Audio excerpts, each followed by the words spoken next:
Thank you, Vidya. Um, I'll start now. Good afternoon, everybody. And thank you for joining us today for this webinar on mitigating the impact of COVID-19 on menstrual health and hygiene. This session is being jointly conducted by EHAC and the Rotary Action Group for Menstrual Health and Hygiene. So World Menstrual Hygiene Day is observed on the 28th of May every year. And the aim of this day is to change the social stigma and taboos associated with menstruation. An interesting fact about why May 28th was chosen to observe this day was because on an average, the menstrual cycle for most women is 28 days in length, and the menstruation period for about an average of 5 days each month. Hence, the date was chosen as 28/5. The theme of Menstrual Hygiene Day for 2021 is calling for more action and investment in menstrual health and hygiene. The vision for the Rotary Action Group for Menstrual Health and Hygiene is to have an equitable world for the female gender, where she is provided access to basic wash and sanitation facilities and sustainable period products in order to be able to have an equal chance at life, livelihood, and independence to make her choices. They conduct regular activities within communities for promotion of their vision. Equitable Healthcare Access is a consortium of socially sensitive healthcare providers, organizations involved in fostering livelihood, and education institutions from across the country that have come together out of the concern for dwindling ethics and growing inequities in access to healthcare in India. With this, now I would like to welcome our moderators and panelists, our moderator and panelists for this session. We have Vidya Srinivasan, who is an EHAC member and the Vice Chairman for the Rotary Action Group, Menstrual Health and Hygiene. She's been an active Rotarian for the last 20 years. She's a branding and communications consultant who manages Sarara, her own boutique consulting firm in marketing communications. She's also the co-founder, trustee, and vocalist in Arohi, a retro Bollywood music band which sings to raise funds for charitable causes. Vidya is our moderator for the evening. On the panel, we have Dr. Meenakshi Bharat, who has been a gynecologist last 35 years and is also the project director for the Rotary Action Group for Menstrual Health and Hygiene. She is a green campaigner, an advocate for clean India, and a strident voice for garbage segregation, reduction, and recycling. Having retired from active practice in 2018, she spends her time spreading the message of sustainable living. Her current project, Green the Red, is a campaign advocating reusable menstrual hygiene products like cloth pads and menstrual cups. We then have Dr. Kameshwari, who is the head of Department of Gynecology at Fernandez Hospital Foundation, Hyderabad, who are also an EHAC institutional member. She has worked for 10 years in the NHS UK. She's a postgraduate from Gandhi Medical College, Hyderabad, and has obtained her certificate of completion of specialist training in gynecology and obstetrics from RCOG, London. Her special interests are in the areas of infertility and access, perineal trauma, and anal ultrasound, along with conducting workshops for PG training. We then have Dr. Sharad Iyengar, who has trained in pediatrics and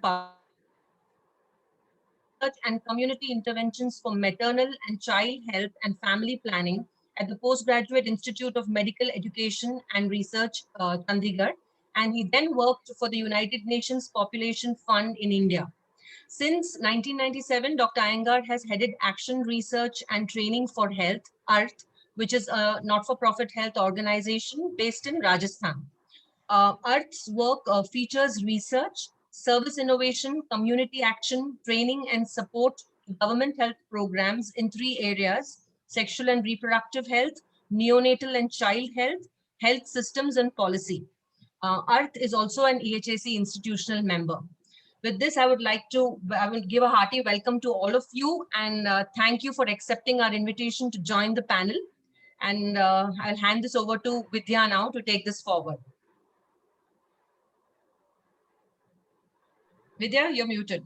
Yeah, thank you, Anas, for this wonderful and crisp introduction to the whole thing. While we get started, I think you can help us identify where Dr. Parameshwari is. We lost her in between. I think I'll check there. I think you can just start off. You can start with Yeah. the I think other she's questions. come. Yeah. So I think we have a nice overview of what we're going to do in the next 1 hour. And I'll get straight to the topic. I don't think there's any confusion about why menstrual hygiene is very important and needed for the entire world, not just for India. So, Dr. Sharath, I'll start with you because among all the ladies, you're the lone guy. So we'll make a change today and start with you. My question to you, Doc, is what do you think are the challenges which both pre and now? I think COVID is just increased and accentuating whatever problems we had before. But what has been the single most haunting issue for menstruating women and girls in the rural areas? Thank you, Vidya. By way of context, the area in which my organization works is the rural tribal part of central India. And about 60% of the community belongs to the tribal and similar groups.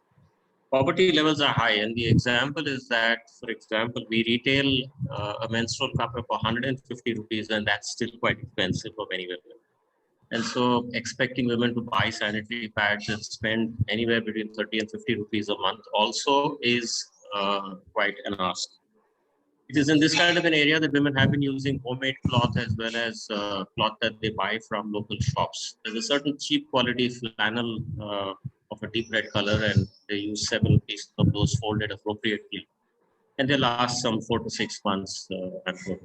Not very effective. So to begin with, women have been having difficulties. There are times of the year as when it's very hot or when it's raining, when such heavy padding makes it difficult for them to move about. And COVID has added to the situation. There has been some relief in the form of sanitary pads available through the ICDS, the Anganwadis as well as schools. And needless to say that some of the pads meant for young girls are also used by their mothers and other older women. And that supply has dried up. Mobility has been restricted, so they've not been able to go to shops or purchase pads. So the net effect has been they've retreated to using methods available locally and ready at hand, may not be very effective. So the difficulty continues. So they've been in a difficult situation. It's turned worse after the COVID pandemic. Looked at in another way, maybe they've not been so dependent on modern sanitary pads, and the pandemic has not meant much to such women. But there is a transition in progress. For our part, and I'll be talking a little more about this later, the use of menstrual cups also, the uptake dropped a bit because I think of a cash crunch. Oh, that's the biggest challenge really is access to sanitary products. Yeah, that's really interesting, Doc, and especially the use of menstrual cup. Maybe you could quickly tell us a little more about that because, especially in a rural area, I can't even imagine them using menstrual cups. The only analogy I could think of is, people who didn't have phones jumped straight to the mobile phone without using a landline. We've had a community which has been using cloth collected at home or bought from local shops, not very effective methods of menstrual hygiene, and they found that there was on offer a silicone menstrual cup available, reasonably priced. We started off at 250 rupees and then brought it down to 150 when we could afford to do so. For women, it was the first effective method, and they were not comparing it to sanitary pads because they'd never used them. Till date, ever since we started in July 2019 on World Population Day, it's going to be 2 years now in a month. Some 2,100 of these cups have been taken up. We hope and believe on the basis of community studies, about 90% of them are in use.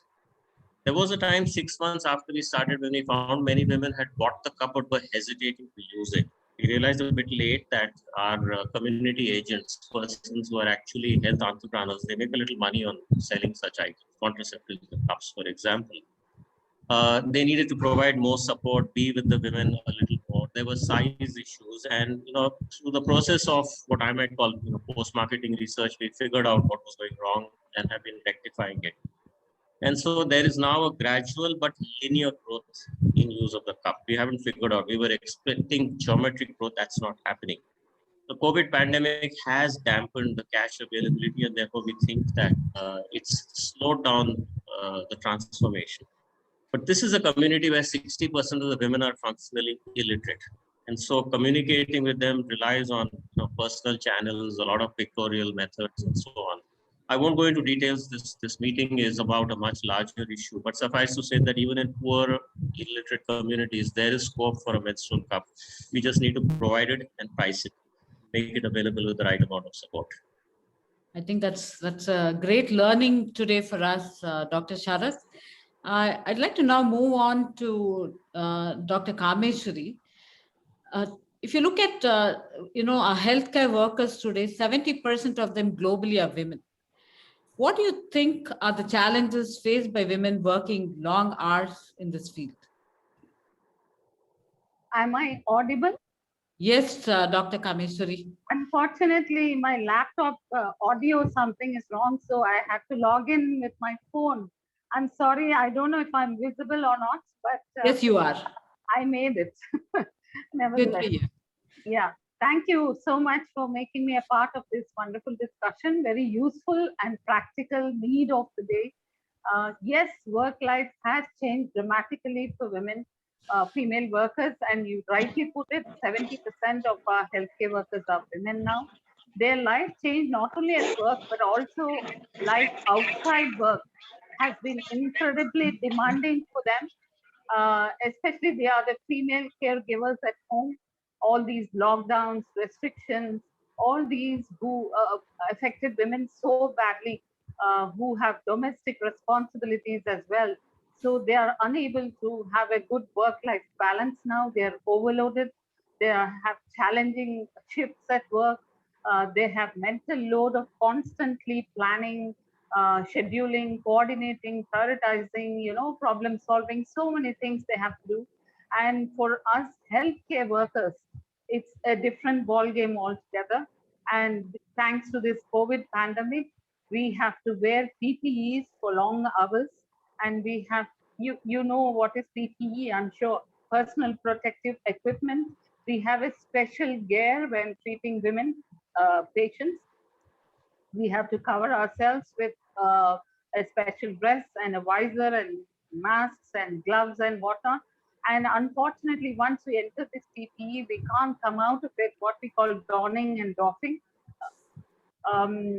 because it makes us vulnerable to exposure to COVID. So we can't eat or drink. We can't, especially during menstruation, if we are not well prepared for our shift, there can be accidents, there can be soakage through PPEs, and people suffering pain during periods. It's a problem. And we don't have the resources to keep changing the PPEs multiple times. So what most young doctors or healthcare workers end up doing is try to postpone their periods by using pills. They try to skip work during those period days, leading to absenteeism, or even if they do attend, they can't give their 100%. So these are the different menstrual challenges that healthcare workers are being faced, especially working in centers dealing with COVID patients.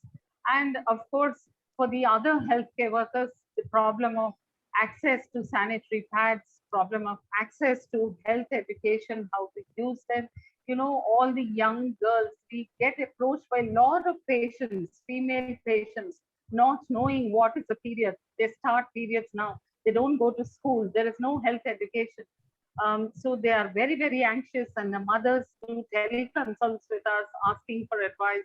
And it's extremely difficult to educate these women, reassure them through telemedicine. At least they have access to telemedicine these days. So we're able to alleviate some of their concerns. So a lot of issues affecting healthcare women right now. I can elaborate further if time permits.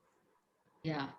We'll probably come back to you again. Dr. Meenakshi, Dr. Kameshwari just mentioned, the PPEs, and I'm sure your eyes, got alerted that time. So there is this huge issue of medical waste which seems to be spiraling to, out of control in this pandemic. So what, according to you, is a sustainable alternative for menstruation?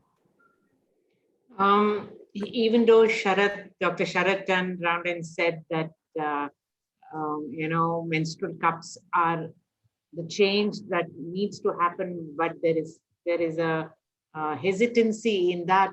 I still believe that women need to change to using the menstrual cup, and those in Bangalore, I had the opportunity to speak to Vani Vilas Hospital doctors just before the first wave of COVID, and they took it up and they were really delighted to be using the menstrual cup during the time that they were wearing the PPEs, because menstrual cup really can cover you for those 8 hours without creating accidents and disasters.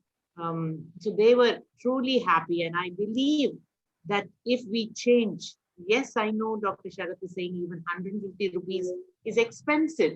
If 150 rupees is expensive, then we need to donate to them. We need to donate to them, or we need to get the government to convert, instead of using disposable sanitary napkins, to give this to the women who can't afford to buy it. Otherwise, there is no excuse. Even at 1,000 rupees, it costs only 10% of the cost that disposable sanitary napkin is available at. So we have to lobby with the government that they don't give disposable sanitary napkins, that they give reusables for the younger girls. And once they are 18, they need to be given menstrual cups. If we can change the methodology of menstrual hygiene with the government, then all these women who are not able to afford to buy their own menstrual cup because of sheer poverty, they will be comfortable. And even in Rajasthan, washing this little cup requires only half a glass of water. So it is most convenient for people to wash it. It is most convenient for people to use it. And it truly is a liberating experience once you begin to use it. The learning curve, of course, is there. There is nothing in the world without a learning curve. We need to handhold them for the learning curve. And maybe, Dr. Sharat, we need to make videos, visuals, audio visuals as to how to use it. And with everybody having a smartphone now, because the children need a smartphone for their education, I think we should be able to reach them and convert them. This is a no rash, no cash, no trash program. And I believe that that's the way forward for the world, let alone India. That's the way forward for the world. And then period poverty will be completely removed. So if we have all shifted to using LPG gas for cooking from the kerosene stoves, I can't see the hesitancy to change to menstrual cups. I'm equating the LPG gas to the menstrual cup. I think that women took to LPG gas, overnight. I think if we push it, women will take to the menstrual cup again. And that will not be that long a battle. Yeah, thank you, Doc. There are, I think, this question is actually to both Dr. Sharat and then to Dr. Meenakshi. While it comes to the cup, there are other issues and advantages. So maybe Dr. Sharat can share with us what could be the advantages, especially in a rural scenario, and what made the women opt for this solution. And Doc Meenakshi, you could probably tell us about the environmental aspects. I think that is equally an alarming picture. So Dr. Sharat, over to you. How did you really get these women to, look at something like this? Because every time we talk about anything menstruation, we are told taboo, myth, this, that. You can't be talking all these things to women in India. It's not an easy topic. I completely agree. I mean, it seems to be a very difficult topic to approach, but we've had the advantage of working for the last 24 years in a community and talking about sex and reproduction. And we find that there is a surprising degree of openness if the conversation is carried out in a respectful manner with dignity. And so, frankly, having talked contraception for long, it wasn't difficult to start talking about menstrual hygiene. And we found in a formative study that women complained that it was very difficult to work on the fields with a lot of padding between their thighs, and walking would be difficult. They had very graphic ways of expressing their discomfort. If it suddenly rained while we were working in the fields, the staining would be seen on their clothes because nobody carries any rain gear. We found that they also had this tedium of washing and reusing the cloth that they used. Sanitary pads were rationed. They would have sanitary pads at home, and in case they had to travel outside the home, they would use a pad very, very sparingly because they were so scarce and expensive. It was in this kind of a scenario that we went and through a group of 600 community health entrepreneurs, introduced the cup. Now, whether it was 250 or 150 rupees, there's a high upfront cost, but I would completely agree with Dr. Meenakshi. The per month cost is somewhere around 3 to 4 rupees, much lower than any sanitary pad. For that matter, even the little bit of detergent you need to wash a reusable cloth pad.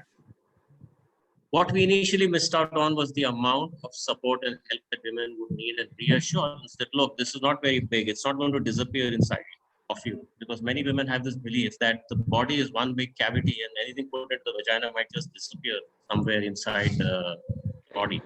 And we had to explain to them that this is a closed tube. So some anatomy classes also came into the picture. And I completely agree. We've used videos, we've used pictorial materials based on women's perceptions of their bodies and their preferences, what they understand, with minimal amount of words.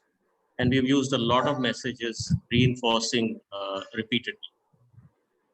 The big issue with women that we found that became a lever was the point Dr. Meenakshi said, that once the cup is in place for about 12 hours, maybe even longer, it pretty much frees the woman of all headaches, of all leaking, staining. They can travel, get onto a two-wheeler, travel in a bus, go work in the fields. And many of them said, look, I feel like there is no period at all. We realized that women's biggest embarrassment is the fact that this staining and leaking and discomfort means that they are not the only ones who know that they have a period. It's not me and my period. It's we and her period. Where the we is people in the house and people in the neighborhood.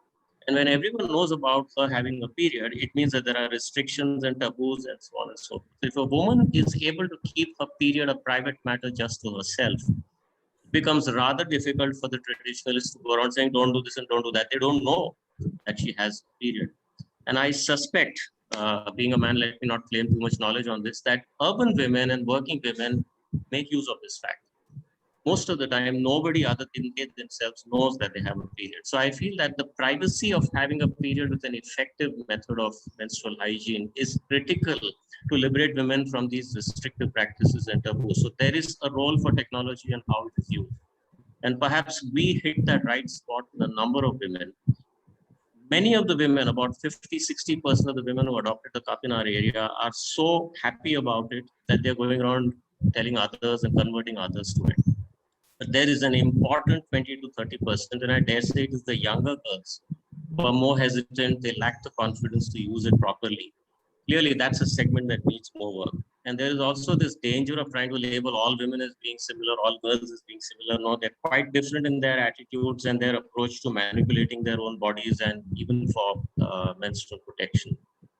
We've learned our lessons, and therefore we offer a choice, much like contraceptive choice. We're giving them menstrual product choice. They may use that homemade pad, which they've been used to for long. They may pick up a sanitary pad, the disposable ones. Unfortunately, the reusable pads are not widely available in our area, and I think we should make them available.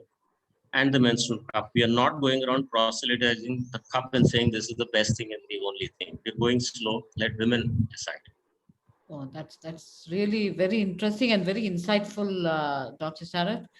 And Dr. Meenakshi, you may want to add. I have this wonderful little model of the uterus and the vagina, which we use to talk to all people.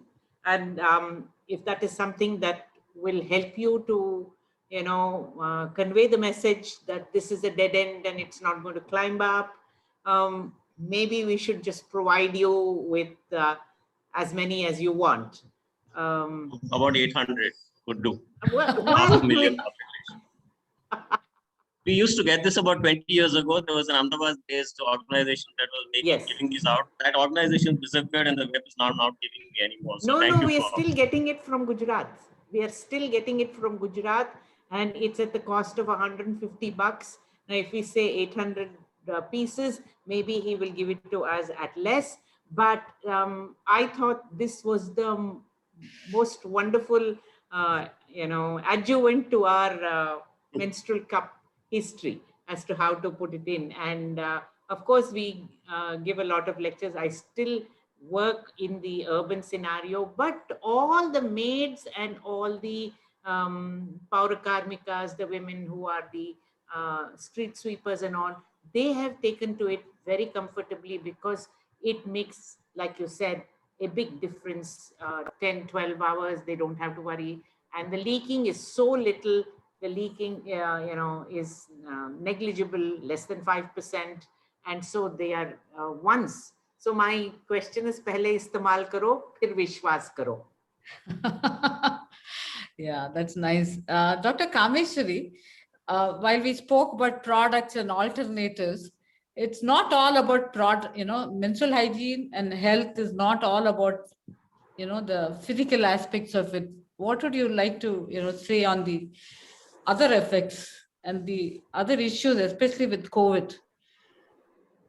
We were Yes, planning to elaborate that is earlier, so I thought actually a I'll ask very, you that question. yeah, very valid question, because we are now a lot into telemedicine, and invariably every woman asks us, what does COVID do to my periods? What does COVID do to my fertility? What does COVID do to my pregnancy? Can I plan pregnancy? Can I not plan? What do I do if somebody is positive at home, but I don't have space to isolate? There are lots of questions that we get asked by women. Uh, not only the medical problems, but women also have a lot of psychological issues, because of loneliness, isolation. This virus is unique that once you test positive or you come in contact, you have to isolate for not just 1 day or 2 days. It's almost 2 weeks of isolation. Many women don't have separate washroom facilities. There are lots of practical issues. All these are bound to impact the woman mentally. She gets burnt out thinking about all these. And I have known patients where their close ones are in hospital and they don't know what is going on. And they call us and tell us, please tell us how is, there are times when they have lost them and they don't even know. So imagine what kind of psychological stress a woman has to go through. So all we can do in our own little way is to support them, reassure them, look, this is temporary, it's going to pass. And they have lots of doubts. Does COVID affect their menstrual cycles? There is some evidence through surveys. It's not, robust evidence, but there is some evidence to say COVID can disturb the menstrual cycles. They can either get prolonged, they can either get missed, they can either vary in amount. But we reassure women that whatever happens is temporary. And, there are a lot of confounding factors here. Periods get affected by stress, period gets affected by diet, period gets affected by our lifestyle, exercise. So we don't know, is it COVID or is it a combination of all? So we try to focus on how to alleviate stress, how to maintain a healthy lifestyle, in whatever facility we have got. We all have to learn to adapt to live with COVID. We can't take COVID as an excuse forever. So given the limitations, we have to find out, work around it, how to improve our lifestyles. And we tend to reassure women, look, whatever effect it is on periods or fertility or whatever is going to be temporary. Till date, there is no evidence that it affects fertility. There's no evidence that it affects increases miscarriages. There's no evidence that pregnancy outcomes are different in women without COVID, with whatever data we've got. So with this, we are reassuring our women And especially with the isolations, we try to reach out to them with a home package, with a team who follows these women or these patients' family members, with our physician, with our support nurse, with our psychologist, whatever the need, we are able to offer through telemedicine. So they feel reassured, they're not alone, they're not on their own, and there is help round the corner. I think they need this word of reassurance in this stage of pandemic. Yeah, thank you, Dr. Kameshwari. I think that's again a very big need that you have outlined, and I think we are woefully underserving that. I hope we are able to quickly bridge the gaps there. Uh, Dr. Meenakshi, I'm jumping to some questions from the, to supplement whatever questions we had discussed. As Rotarians, you know that we work with the schools to provide period products, right? So what is happening on that front? And one of our participants, Rajini Duvedi, wants to know, how do we give this idea of menstrual cups to school-going girls? So maybe you can talk about, what are the options which are realistically available and how to approach this. Dr. Sarath did tell us about the rural women, but you could probably tell us from a school-going kid perspective what we could do. So through the Rotary, we are trying to give them the two disadvantages or three disadvantages of the old cloth pad. Is one, there was no leak-proof layer.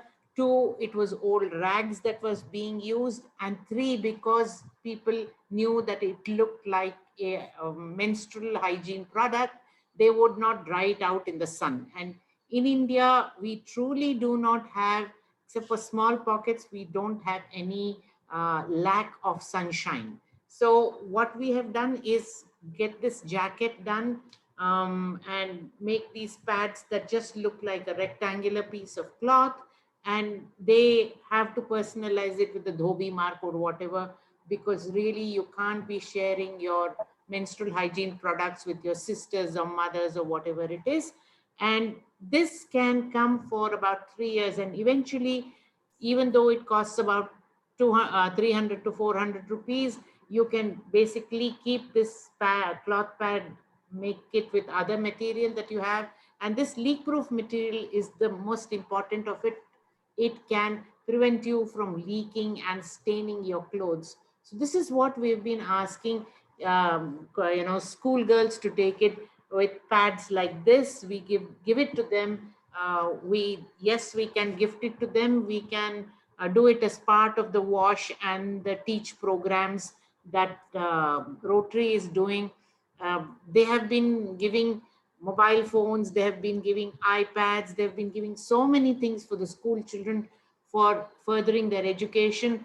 This is a tiny amount that can be added to the whole package for the girl child, and it will make a significant difference. Because I think during this pandemic, because the schools have been shut down, they are not getting those disposable pads that they would otherwise get. But anyway, I'm not one of those pro disposable pads under any circumstances, leave alone the garbage that it produces.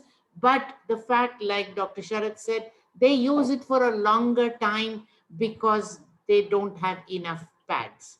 And that is something that is distressing. I mean, uncomfortable for the person who is wearing it. And, we are all aware of the chance of getting infection because of wearing it for longer than the duration that is necessary. Thank you, Doc. And I think the most important reasons for not using disposables is the time it takes to decompose. Yeah. So there is a question here which is about whether it's a new idea to use menstrual cups. I should tell you, they've been around for 90 years. Am I right, Dr. Sharath? Yes. 1930. Yeah. So we've been talking about problems. So maybe we should come to the solution part. We had less water, and then there is the problem of more water to, floods, etc. Manisha, who is part of EHAC, is doing some amazing work in Northeast, and she was telling us about how floods disrupt life. Given that there are so many constant disruptions to people in different geographies at some point, either it is a natural, calamity, or it's something like this COVID, which we never even we still are coming to terms with. What do you think we as a country or as a world should be doing to address these issues? What do you think are the solutions to this kind of problem? I mean, in a time of flood, I mean, during the monsoons, it happens to women working on farms and having to go outdoors. Let's not assume that umbrellas and raincoats are universally available to them. People do get wet, they get soaked. And somehow it turns out that any method that soaks menstrual blood but is external is also at risk of getting soaked itself and therefore staining clothes if there is enough of water. And the floods in the Northeast are well known to all of us, even who don't live there. I mean, there's water all over the place. I mean, the rivers simply overflow their banks and inundate everything. And I mean, I would think that the only device is a menstrual cup that can hold menstrual blood and not have to be visible. But this is wishful thinking. I mean, here is a method that may have been around for 90 years, but is perhaps the most unpopular among modern methods in the country or in many other countries.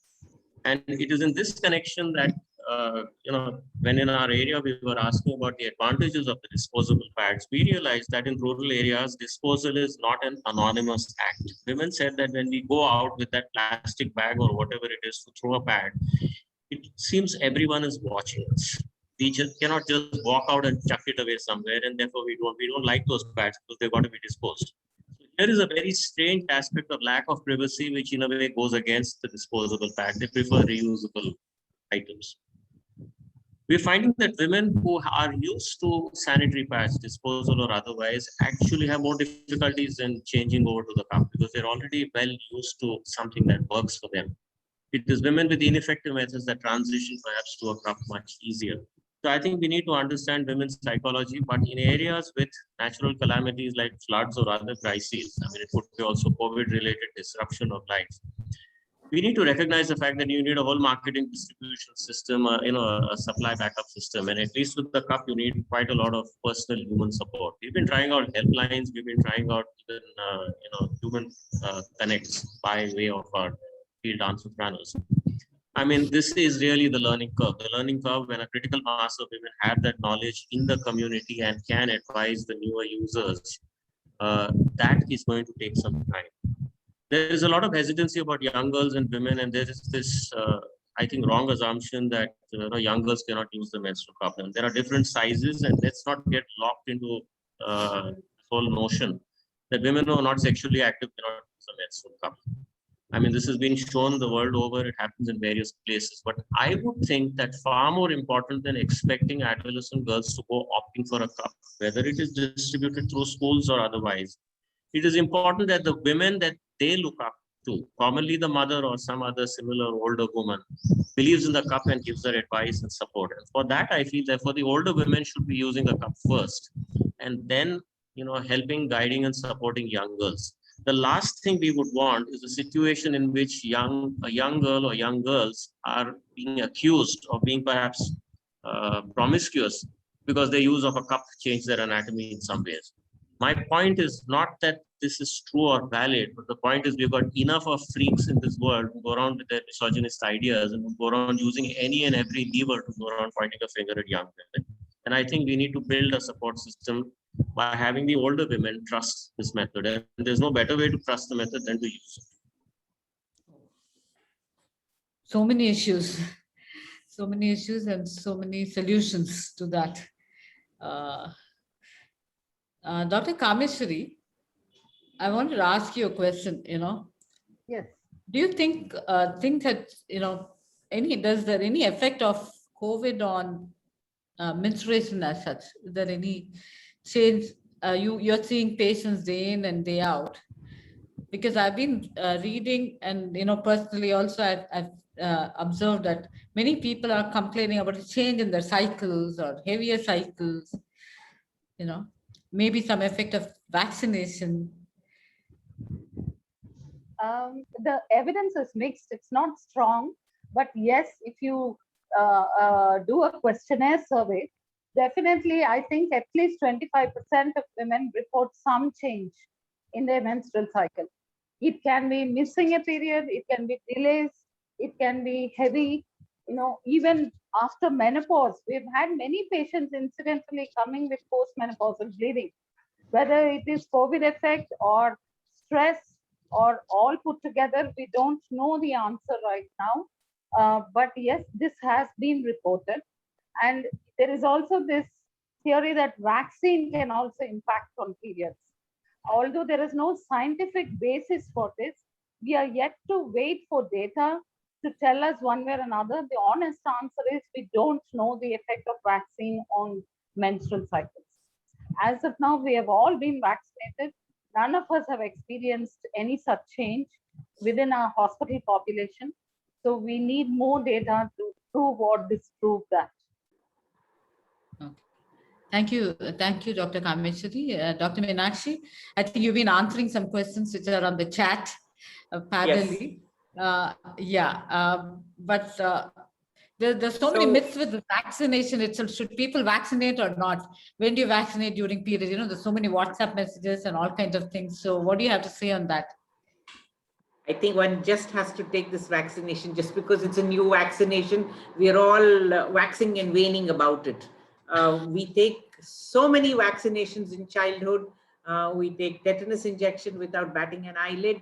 We need to believe in it and take it. I think when we take the vaccination, we are less chances of having a severe COVID infection. And I think we need to believe in it because there's nothing else that we can do. Because the evidence is 1.5 years old. And in that 1.5 years old, how much can you do? You are firefighting all the time.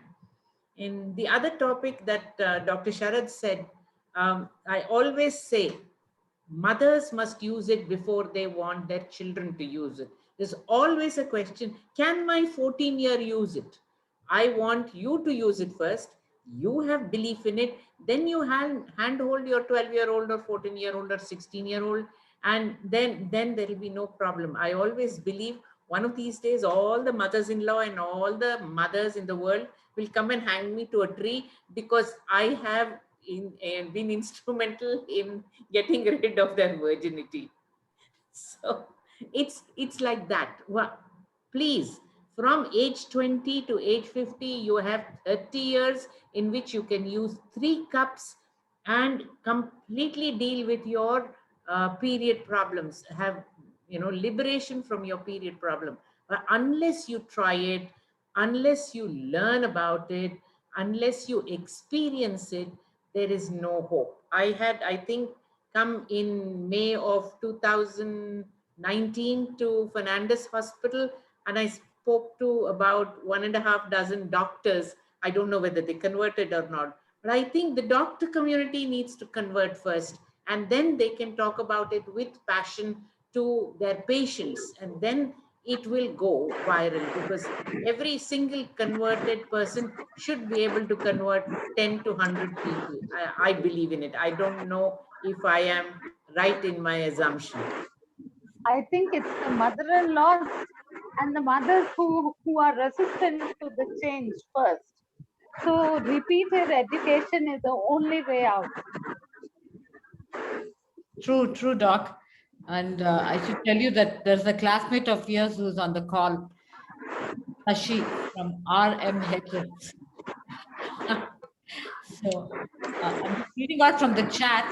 I think some of these questions have already been answered by our panelists during their, Q&A. Yeah, there's one very interesting question. Some people have shared about using the period blood to fertilize garden plants. Is this scientifically appropriate? This is from Pareen Sachdeva. Who would like to answer? Let me reiterate that question there. From age 20 to age 50 is 30 years. Every menstrual cup, if treated properly and not boiled for unnecessary reasons, for hygiene and whatever, don't boil the menstrual cup. The vagina is an unsterile organ, and we don't, sterilize our partners before having sex. So women must understand that there is no need for sterility. There is need for cleanliness. Just wash it with plain water without soap and then your cup will last you 10 years. When that 10 years is over, buy a new cup and use this cup as a sample to explain to others how to use it.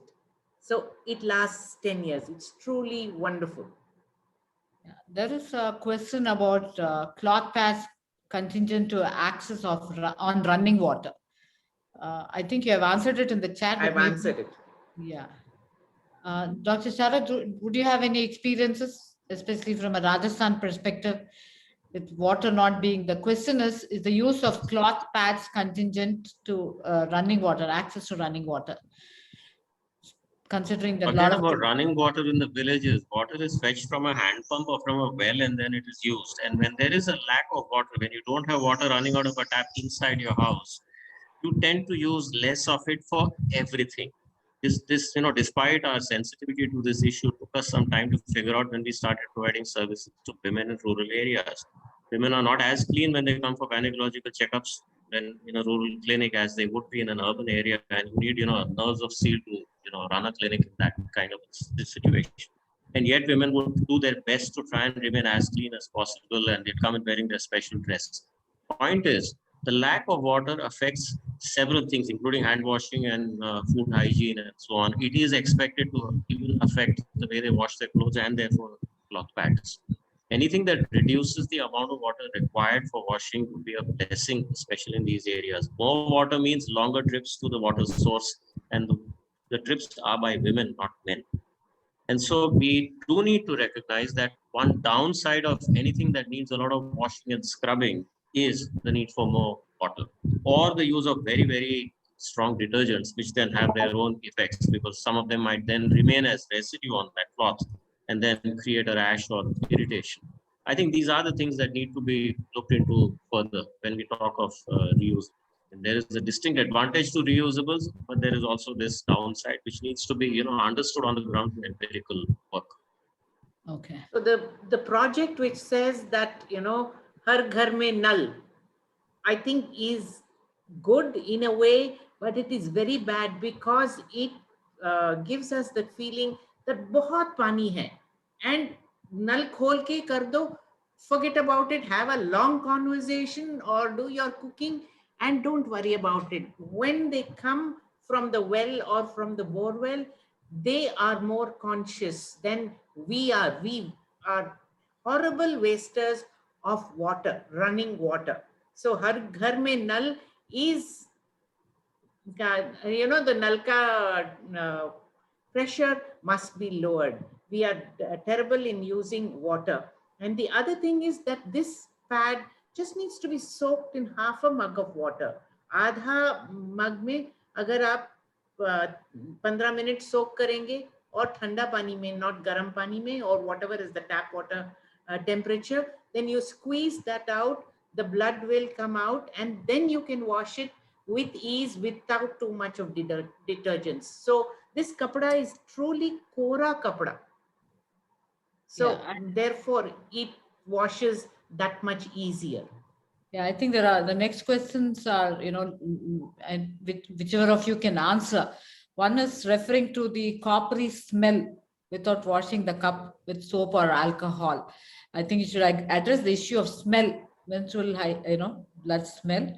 And the second is, where you could talk about access to the products. How do you source these, alternatives that we are talking about? There are two questions about that. You could go ahead. About the first question is about the smell with regard to washing. So you could talk about cloth pads and smell, and menstrual cups and smell. And the second part of the question is, where do you source these products, whether it is cups or biodegradable or reusable products? Yeah. Dr. Sharad, you want to answer that smell thing? Then I can answer, or Kameshwari can answer. I'm afraid I don't have direct evidence, and I don't want to speculate and give an opinion without this. I can take up the second one, is how do you go around sourcing this? And it's quite amazing. Atmanirbhar Bharat does not seem to make menstrual cups. I mean, I would be very happy if someone can prove me wrong. I'm saying this in a provocative manner. We know of entrepreneurs Indian entrepreneurs whose factory is somewhere in China and that's where they're sourcing.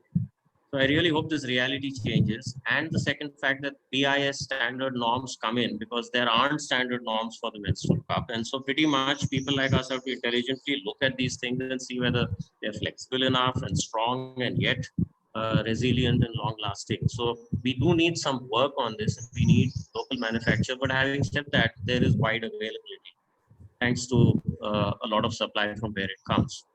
And there is a large price range. So it's a matter of going into the market, negotiating a price and coming up with a landed procurement cost. I dare say procure large enough numbers, the price at which you land them can be as low as 50 to 80 rupees piece. So what you're seeing online in prices like 250, 300, 400, 500 have substantial margins attached to them. So this is in a way a marketer's ideal kind of situation. Sufficient margins to play around, but not for the poorest who will need either a subsidy or extremely low costs. I mean, I must tell you that the prices I'm referring to are because our organization is a subsidized organization. We're a non-profit. We make no money out of it. Actually, we run losses.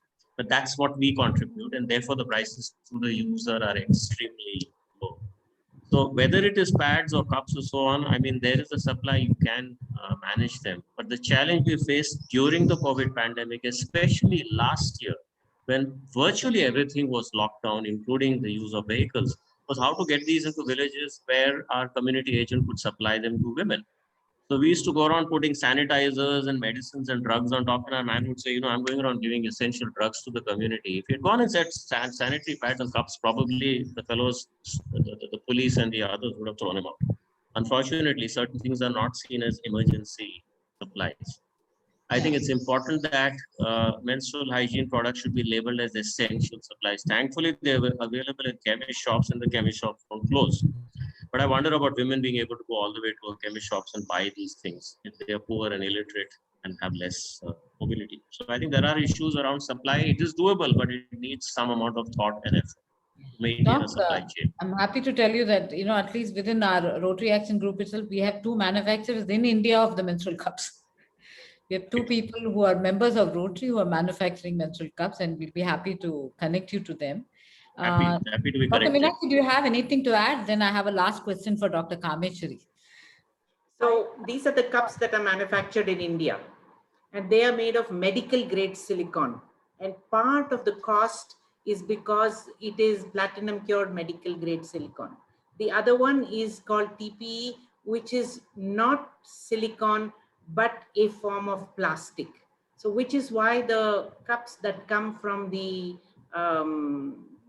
from a dear neighbor lands up being that cheaper. So they are not medical grade silicone, but food grade silicone, and therefore they can land up with problems. So this, because it's medical grade silicone, doesn't have, is inert, doesn't have any allergic reactions, and is still wonderful. So we have 3 or 4 manufacturers in India as of now, and the rest of them, of course, procure it and rename it and then sell it. So like I said, for the government needs to take it up, stop producing disposable sanitary napkins. It could be their environmental concern, it could be their cost matters, because these cups, even at the expense of 1,000 rupees, are 90% cheaper than the disposable sanitary napkins, and 99% more comfortable than the disposable sanitary napkins, and therefore produce also no trash. So at the end of 10 years, there will be a 15-gram trash that is produced.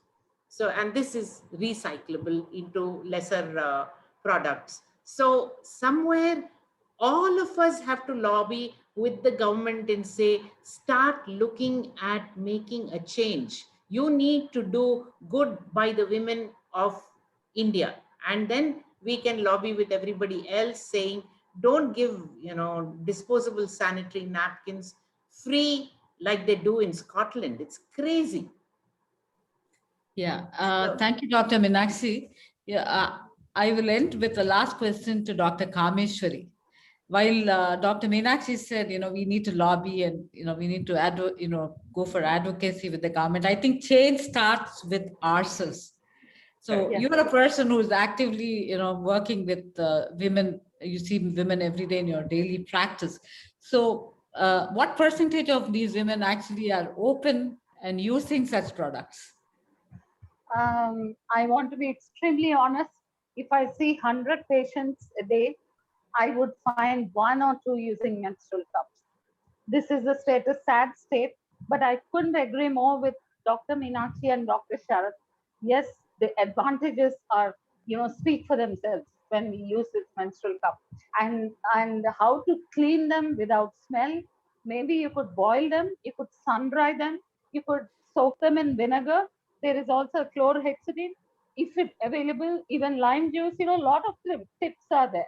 But it is so much useful if they change, if we bring about this change someday or another. Even if I can change 1 patient a day, I have done my bit.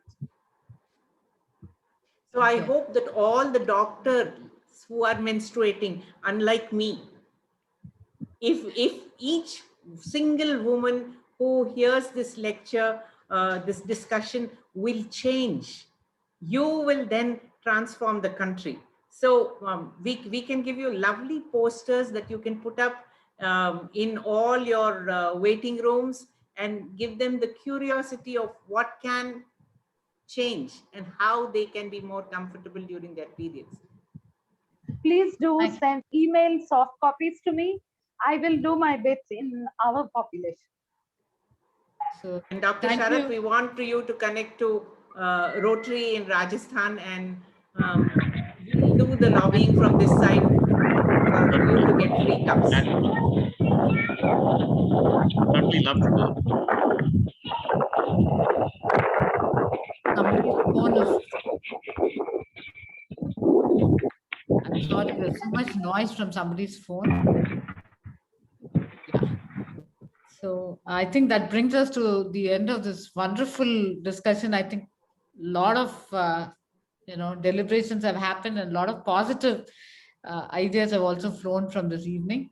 Can I have Megha, Rotarian Megha Sharma, who's one of our co-hosts for this evening, to thank all of us, thank our panelists formally. Hi, good evening, everybody.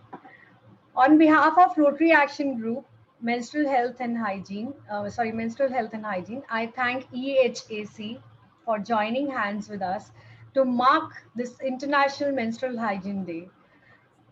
Thank you, Dr. Arnaz Dalal. Thank you, Dr. Sharath. Thank you, Dr. Kameshwari, and Our Lady, the soul of RAG Group, Dr. Meenakshi, for this amazing session. Today, we have actually discussed a lot of problems along with a lot of solutions. I'm sure somewhere, someday, we are definitely going to use this information and help somebody, give the right information. Menstrual cup has definitely been discussed today as solution to many menstrual hygiene problems. As said by Dr. Meenakshi, पहले इस्तेमाल करें, फिर विश्वास करें. And I'm sure many of us are doing it. And as we say, the world is a really small place. Dr. Kameshwari's batchmate is also here today, who got connected through this platform, which is really nice.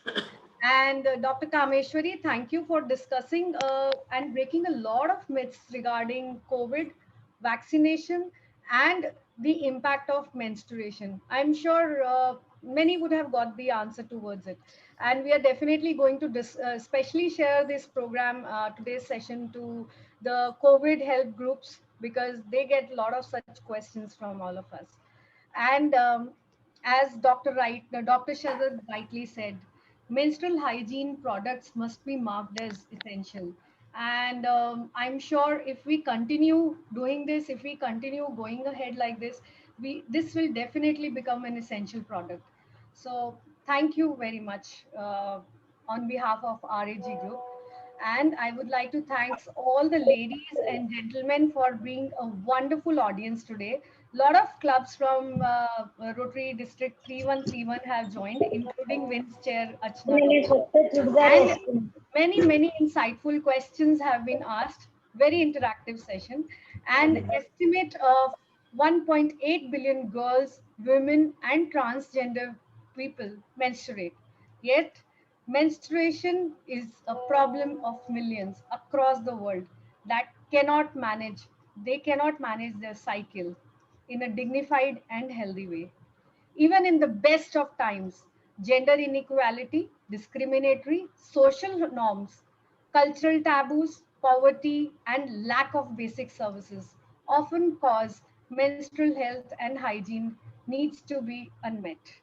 In emergencies such as COVID or floods, these deprivations can be multiplied many folds. The result is far reaching negative impacts on the lives of those who menstruate, including restricted mobility, freedom, and choices, reducing the participation in school, work, community life, and compromising on safety. This causes a lot of stress and anxiety. I'm glad we are breaking the silence and starting the conversations around menstrual hygiene. Let's work together and solve these issues symmetrically. Thank you. Thank you. And with this, we end this meeting. Arnas? HICN. Thank you, everyone. Yeah. Very much. Thank you so much. Thank you for joining in. Thank you, Dr. Thank you, Sharad. everyone. Thank you, Great. Dr. Kameshwari. Thank you. Excellent Thank you, speakers everybody. and excellent questions. Thank you.